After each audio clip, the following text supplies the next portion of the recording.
story, I realized something. That we were absolutely under the gun with a socialistic, Marxist, suffocating, propaganda-driven narrative that was meant to choke you out. It was meant to control everything you and I did. It's called the agenda of fear. When you get a population in fear, you can control them, and you can lead them around like sheep. But folks, these aren't shepherds. These are wolves in sheep's clothing. As Senator Don described, they're nothing more than politicians that do nothing for the help and hope of mankind. And I realized that we have a problem. And I waited on our current administration to say, wait a minute. We're not going to have masks in this state. We're not going to have mandates in this state. We're not going to have vaccines in this state. You can do what you want. I waited. Crickets. And I heard things like, well, let's leave it up to the businesses. Who planted the idea for mandates anyway to have a condition of employment? Who planted that idea? The government planted that idea. Folks, once you plant an idea, it's like trying to undo a rumor, which is like trying to unring a bell. You can't do it. So my wife and I stepped up against all that.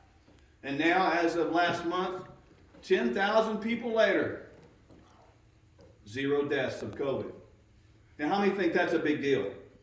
You see, what I'm trying to tell you is, we live a life, my wife and I, that does not live in the box. We've never worked in the box because the box didn't work. How many understands this idea of medical tyranny? It doesn't work. We're getting sicker as a population. We're getting more unhealthy by the day. And we're still waiting on the government to tell us how to be healthy. Today on the radio, I call the CDC, the Centers of Disease, out of control and lack of prevention. They do not know what they're doing. Been failing for 50 years. They should have been fired 49 years and 6 months ago. Enough's enough. My wife and I, through prayer, late in the spring of 2021, I was frustrated. She was frustrated. And I looked at her one day over breakfast and I said, sweetheart, I think I'm supposed to run for office. I didn't know what she would say. But she said, I'll stand with you whatever you do. So we continued to pray, and God continued to say, hey, you, yes, Mark Sherwood, you need to step up and run for governor. My first question to God was, why me? How many have asked that question before? Mm-hmm. And he basically responded, I have prepared you for such a time as this to serve mankind and represent me in that place and honor the Constitution and protect those people. I was in law enforcement for 24 years before retiring and becoming a naturopathic doctor. 10 years of that was on the SWAT team. I've seen people die, and I can verify that guns don't kill people. People kill people. It's evil that kills people. Cain did not need an assault rifle to kill Abel. You understand that? Mm-hmm. Your answer to Pierce Morgan was spot on there, Senator Dom. Because it's the evil in mankind. But what is it that can overcome evil? It's good. It's the love of God. And folks, we've got to bring the honor of God back into office, and the honor of God is going to protect the honor and the dignity of the U.S. Constitution.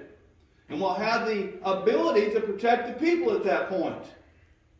Now today, there's a lot of issues we stand for, and I'm not going to go over them tonight, but if you're interested in that, we have an app.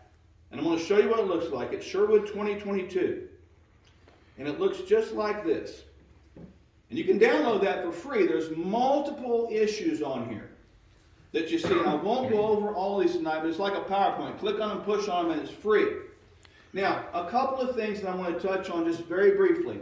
One is election integrity. There is no question about that. We touched on tonight. That election integrity issue has got to be fixed. We need to purge those rolls, period. We probably need to do a forensic audit and an intense canvass on the 3 largest counties right here in the state. Because that's the ones that have been infiltrated by the liberals. Mm-hmm. They really are.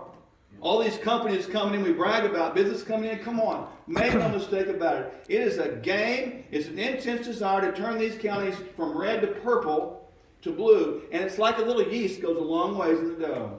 That's exactly what it is. And we're going to do that. We got to make sure that we prove that, show people that, and the citizens of Oklahoma are going to go, man, let's get this thing right. And if I have to go out there and use my crayon and my pencil and help count votes, I'm going to do it. We need to do that and make sure it's right. Abortion. That's got to stop. It is a crime. It is murder. It always has been and it always will be. There was a bill presented on Mary Fallon's desk. She vetoed it. It would have made abortion a felony. Made abortion a felony? It's always been a felony. Folks, listen to me carefully. I tell this story when I'm led to tell it. I'm an adopted guy, 1964. A little bit before Roe v. Wade, that erroneous, evil, misguided opinion. That's all it was. And my mother chose to give me up for adoption after being violated in my conception with the crime of rape. Folks, I'm not a mistake. Neither are you. Life is not a mistake. Life is in God before it's conceived and birthed on earth. It always has been and always will be. Folks, I promise you this, as God's my witness. When that bill gets on my desk, and it will in the first 30 days of office, I promise you that we will sign that bill. We will make abortion a felony. We will stop in the state of Oklahoma, and it will be the first state. This state right here will be the first state in these United States that stops abortion. Amen. How many's all over that? All eyes will be on Oklahoma as we become free again, free from our sin, free to be blessed. When you create an environment, as Christy said, of hope and faith and freedom, people come there. You're going to see Oklahoma be like a floodgates. Everybody wants to live here. Everybody wants to do business here. And guess what? We are going to be the state where the whole world has its eyes on. And all it takes is a little courage. All it takes is a little backbone to stand up. My wife and I have counted the cost. And we understand the cost. When I signed that bill after elected, I know full well that the whole world's going to come after us to try to kill us. Everybody knows that, right? I'm willing to die for what's right. Always have been. When the shots started being fired on the SWAT team, we had a plan. The plan went out the window. Somebody had to go in that door first. Somebody. I don't mind being that somebody. Because the cause is worth it. If one person goes down for the cause of something greater, it's worth it. Because all of us, folks, it's about we. We have to get back where we, the people, begin to understand there's real representation in office. We can have communication again. Imagine that. A governor sitting in office where he actually comes out to places like this and talks to people. And listens to them. And gives them mask-free, social distancing violating hugs. Folks, we're at a place right now where we can't wait anymore on politicians to change their heart and change their mind. We need to vote politicians out and vote leaders in. Amen. Yep. That's right. Leaders are hard to come by these days. The biggest thing you can find in a leader is one that has been birthed in pain through a lot of life experience, who's seen life and death right in front of their very eyes, who understands the value of life. My wife and I have been on this planet for almost 6 decades. Well, not her, she's 2 decades. Yeah. We're no spring chickens, but we're here to serve you. We're here to honor you. We're here to represent you. We're here to make you proud to say, I voted for those people. We're here to be someone that you can be honored to have as your next governor of Oklahoma. Someone that's going to work with the U.S. senators to say, let's get this done right. It's all about us, folks. We need each other. Isn't it time we step up and say, we the people, and speak up together like we're supposed to? Isn't it time for that? Listen, I appreciate you guys very, very much. And thank you so much for coming out tonight. If you'd be so kind, I'll take maybe 2 or 3 questions. Is that cool? Yes, sir. I want to respect the time, and I just appreciate you all very much. And June 28th is a primary. The best thing you can do is vote. In regard to us, we ask, first of all, that you'll take those cards tonight. You'll download that app, and I ask you to take those cards and commit to pray for us. Pray for all the candidates. Take the cards, pray for them every day. Put it on your list, put it on your refrigerator, put it by your coffee pot, and pray. And if you're supposed to support, you support them, not one dime more or less than you're supposed to. Yes, sir. I'm completely 100% support, and I'm very thankful to hear what you have said, not heard more than once, about one of your principal objectives being to eliminate, to abolish all abortion in Oklahoma. Now, you're saying that that's going to happen within 30 days.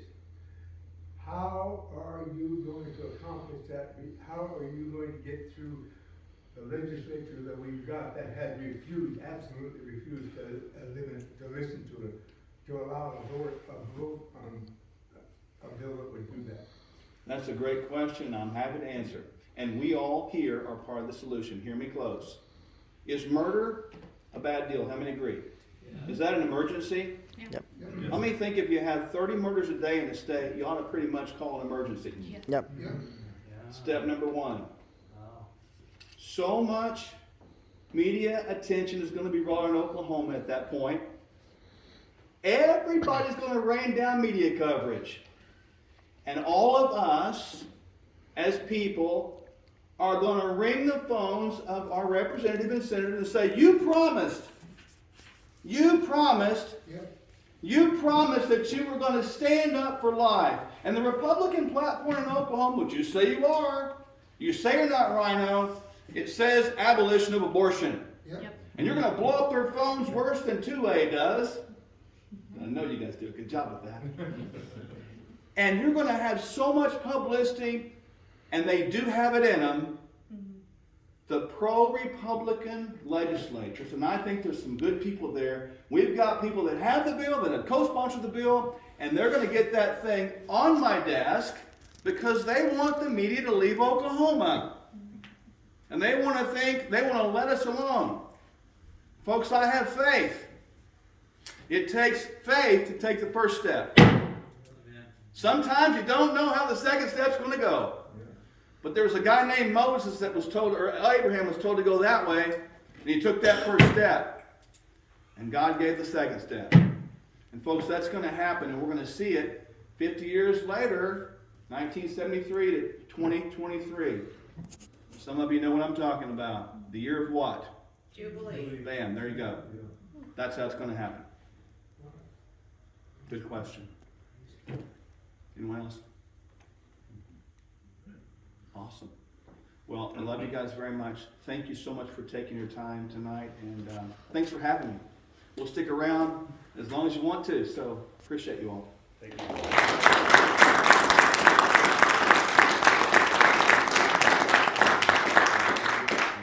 The QR code there that you can use.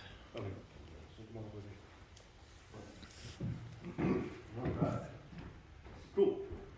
Thank you for that, Dr. Sherwood. And to kind of segue the question you've asked him that he answered perfectly, the governor can call a special session at any time and mandate the legislature show up. Did that happen this year? No. Did it happen last year? No. No. There is, however, a documented record of every state senator that did pledge to demand a special session. And then there's a list that people aren't listed on that. So we may have that on our social media websites, or we can get you to talk about. So should you be in a district that has such a person as your representative or senator, you can hold some feet to the fire. We did that on purpose. Now that's second with the governor. The governor can call it, or the legislature, but either here nor there. Do you have any? I know we have one other candidate for office. Is anyone else here running for office? I always like to extend some time to anyone that's running. Okay, we don't. Mr. Wayne Hill, we'll bring him up. He is our state chapter director So he handles all of our state chapters, where we started with, I believe it was 3, and now he's going to tell you how many that we have to wrangle and help prosper. And he is also a candidate for the House of Representatives, House District 36? 66. 66. It's changed. Changing to 66. There's someone else that turned out. I mean, he's not a big to do. Representative Sean Roberts, whatever. He's carried stuff. He's A++ rated as well. But congratulations to him, because he is going to be running for U.S. Congressional District 3, which is against Frank Lucas. If Yay! you've ever seen that bootleg of a district, like from Skiatook out to the Panhandle down to Texas, like that is a gnarly district, and he is endorsed by OK2A. So Sean Roberts Can't is imagine endorsed why. in District 3. I know we're in District either 1 or 2. I think this is 1, right? Right, 1, 2 is Mark Winmall, which is mine, right? Yes. Okay. So cool, come on up, Wayne. It's all yours, sir. And we're having a launch party for Sean Roberts this Monday night. It's website Sean Roberts for Oklahoma. I can't remember the website. I apologize, but if you get on Facebook and look Sean Roberts, and you can find that event. But it's this coming Monday night, and I'm hosting it. It's also on our Facebook page. Okay, it's on our Facebook page as well. So Sean Roberts, we're losing him. He's House District 66. Actually, he's 36. With redistricting, they combined some. It's a hybrid district, but I'm running pretty much for Sean's seat. You know what, folks? This has been an important seat especially for your gun rights. Sean has been an A++ representative for us. This is an important seat for our liberty. I promise you, I will do everything that Sean's done as far as a conservative and being that gun-protected legislator. The federal government right now is the one that's coming after our liberties. I'm going to get a little granular here. Article 1, Section 8 of the U.S. Constitution gives the federal government enumerated powers. They're limited. The states have turned those over at our founding to the federal government. 10th Amendment says, 9th and 10th Amendment says, all other liberties or other authority, belong to the states and the people. I'm a firm believer in the 10th Amendment. Yes, state sovereignty, bringing the authority back to the states, and I'm a firm believer in that. I'm the Osage County Republican chairman. We were the first county to censure James Langford and also Jim Inhofe whenever they did not confirm President Trump's election or questioned the election. And we were the first one. I think we had 34 counties afterwards do that after us. It never got to a vote of the state party because of some Politics. It never politics. Thank you. And then also on the state chapter director for OK2A. I've been fighting for gun rights for many, many years behind the scenes at the grassroots. I'm a firm believer that we got to stop abortion. There is a Supreme Court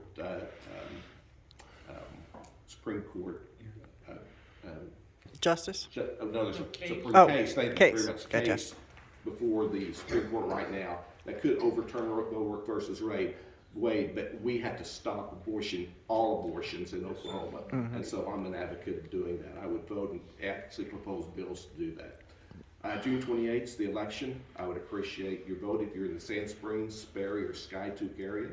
And if you'd like to work with my campaign, I do have some information here. You can go to WayneHill2022.com. Thank you very much.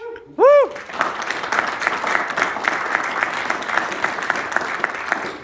So Wayne has a survey rating of A. We'll see how he feels out. Maybe he'll get endorsed. Who knows? We got a pretty high bar. So no other candidates for office? Okay.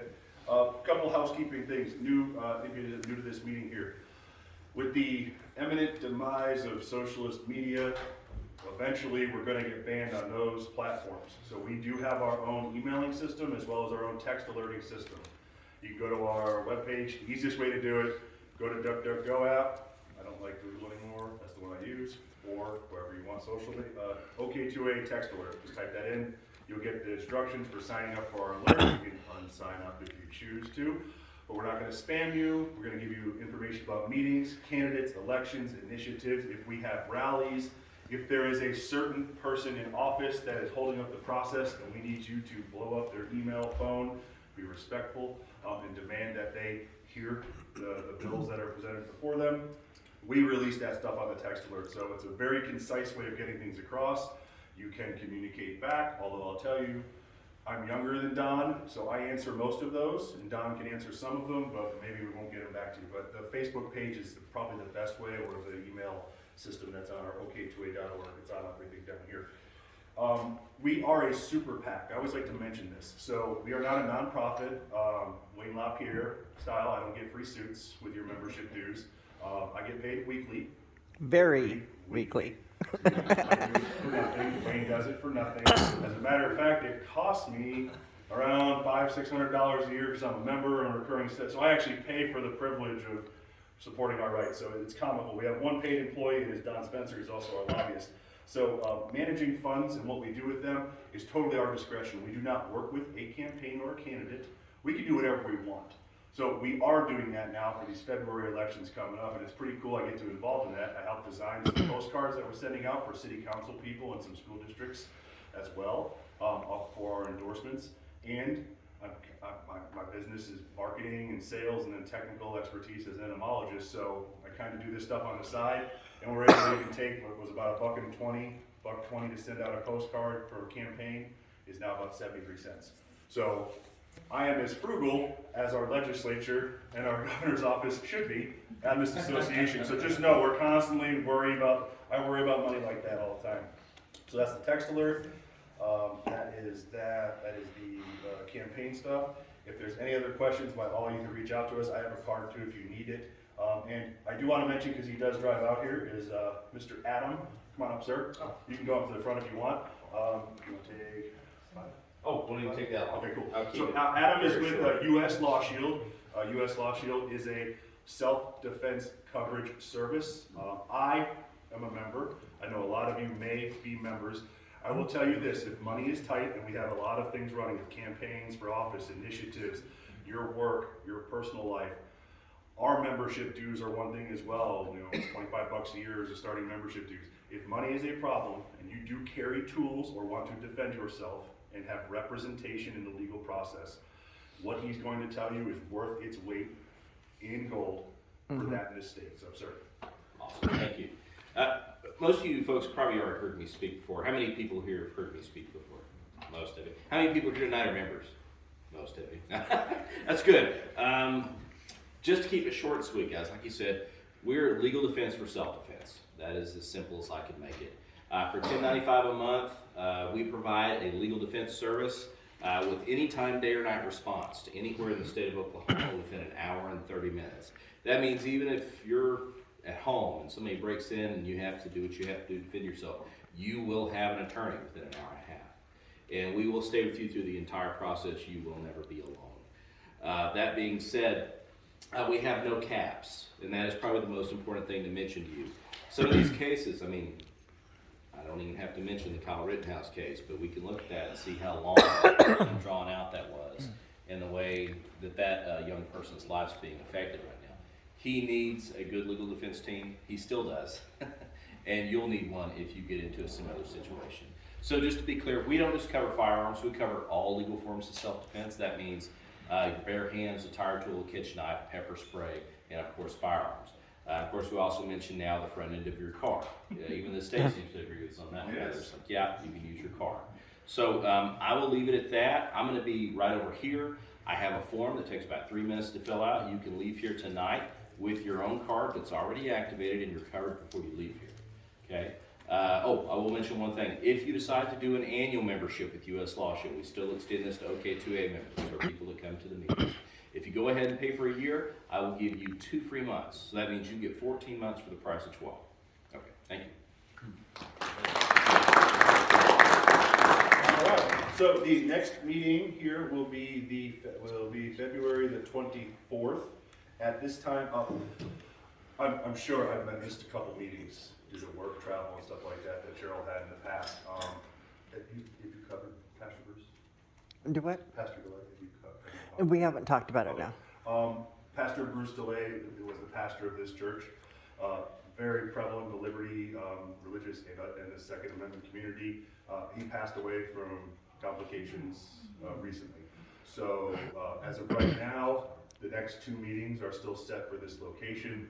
I believe we have permission, right? to We still continue? have permission. Okay. We have permission. Okay, cool. ongoing. So unless it changes, we will try to notify as best we can with the text alert system and also our Facebook events, which that means the meeting is actually gonna happen. So, but February 24th, we will be here. The guest speaker that night is another US Senate candidate, Mr. Jackson Lawmeyer. And then on March, and these are prior. Also scheduling 24th. things.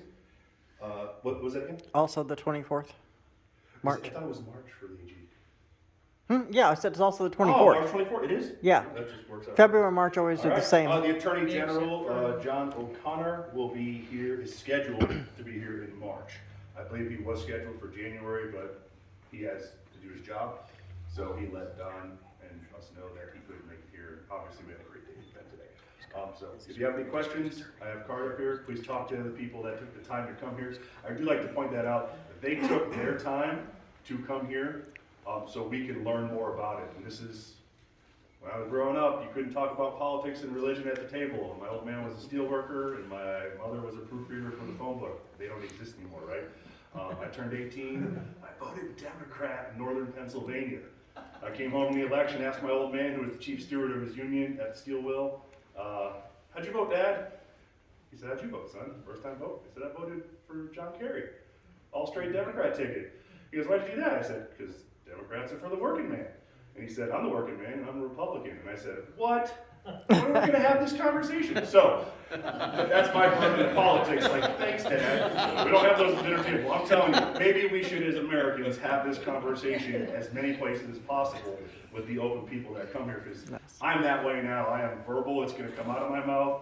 I'm not going to be offensive to someone, but I'm going to be principled and have that discussion. So, I appreciate your time. Have a safe night. Be well. Thank you.